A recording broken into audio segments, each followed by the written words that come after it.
Pulau Sulawesi, sebuah pulau yang dihuni oleh berbagai macam suku yang beragam.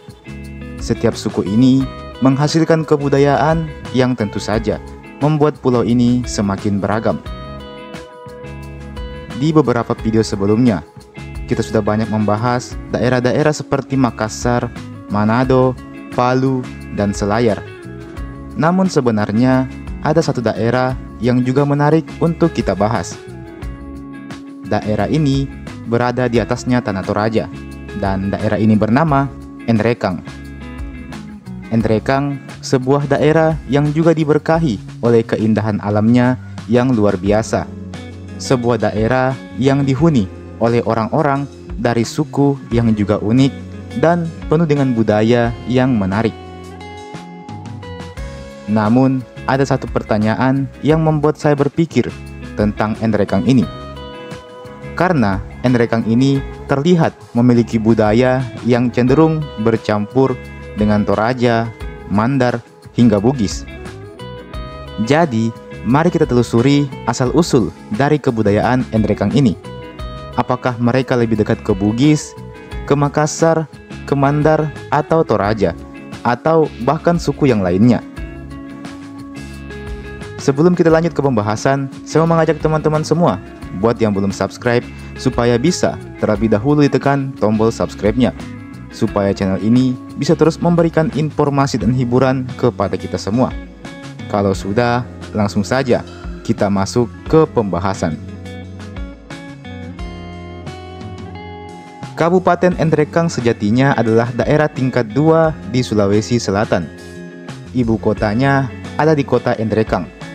Daerah ini berjarak sekitar 236 km dari ibu kota provinsi Makassar. Ada 12 kecamatan di Nrekang ini. Kemudian 12 kecamatan itu terbagi lagi ke dalam 129 desa dan kelurahan. Lantas, bagaimana dengan kebudayaannya? Dilansir dari sulselprop.go.id menjelaskan bahwa secara bahasa yang dipakai oleh masyarakat Nrekang terbagi atas 3 rumpun etnik, yaitu bahasa Duri, Nrekang, dan Maiwa. Kabupaten Nrekang terkenal dengan sebutan Negeri Seribu Gua. Gua Loko Bubau merupakan salah satu gua yang paling terkenal di Nrekang ini.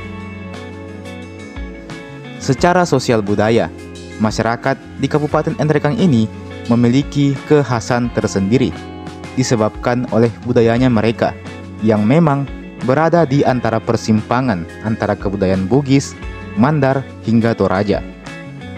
Sedangkan secara geografis, Nrekang berbatasan dengan wilayah-wilayah dari daerah Bugis maupun Toraja juga.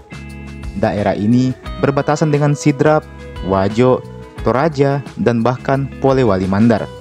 Maka wajar jika identitas budayanya seolah merupakan perpaduan dari ketiga suku yang mengelilinginya tersebut. Meski demikian, suku utama di Nrekang bukanlah suku Bugis atau suku Toraja. Mereka punya sukunya sendiri, yaitu suku Duri, Maiwa, dan tentu saja suku Nrekang atau Mas Sendrempulu.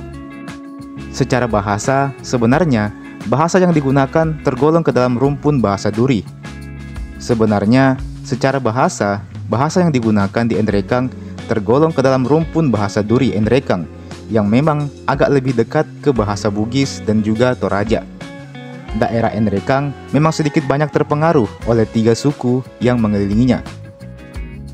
Dari Bugis, Nrekang mendapat pengaruh kuat dalam urusan agama Islam, dan pengaruh Islam ini berasal dari daerah Sidrap dan juga Sopeng.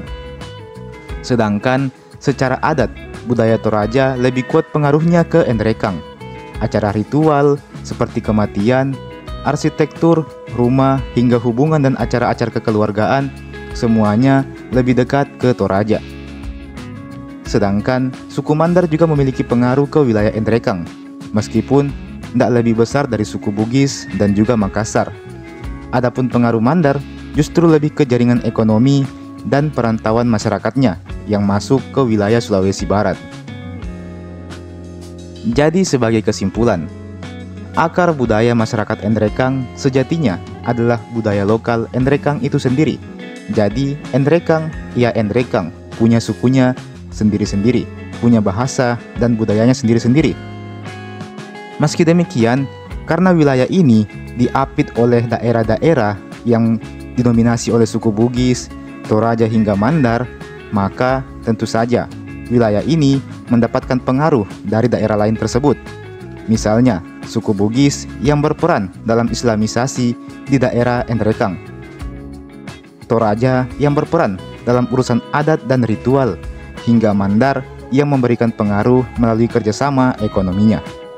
Jadi itulah mengapa di Endrekang itu terlihat seperti kayak agak ke Toraja, tapi agak ke Bugis juga, dan bahkan ada ke Mandarnya juga. Nah, adapun suku lokal asli dari Endrekang adalah suku Duri, Maiwa, dan suku Endrekang atau Masendrempulu. Dan seperti itulah teman-teman bagaimana wilayah Endrekang ini bisa memiliki banyak sekali unsur kebudayaan yang kesannya bercampur-campur dengan Bugis, Toraja, dan juga Mandar. Jadi, Endrekang memang banyak mengadopsi budaya dari suku lain, namun mereka tidak melupakan identitas utamanya sebagai sebuah daerah, sebagai sebuah suku yang berdiri sendiri. Dan teman-teman, demikianlah tadi pembahasan singkat kita pada hari ini. Jika kalian merasa punya saran maupun tanggapan mengenai pembahasan ini, bisa kalian tuliskan saja di kolom komentar di bawah. Mari sama-sama kita berdiskusi di kolom komentar di bawah. Jangan lupa untuk like ini video dan share ini video ke teman-teman yang lain. Jangan lupa juga untuk subscribe ini channel. Nyalakan lonceng notifikasinya supaya dapat pemberitahuan kalau ada video baru yang saya upload di channel ini. Terima kasih banyak sudah menonton dan sampai jumpa. Sampai bertemu lagi di video berikutnya.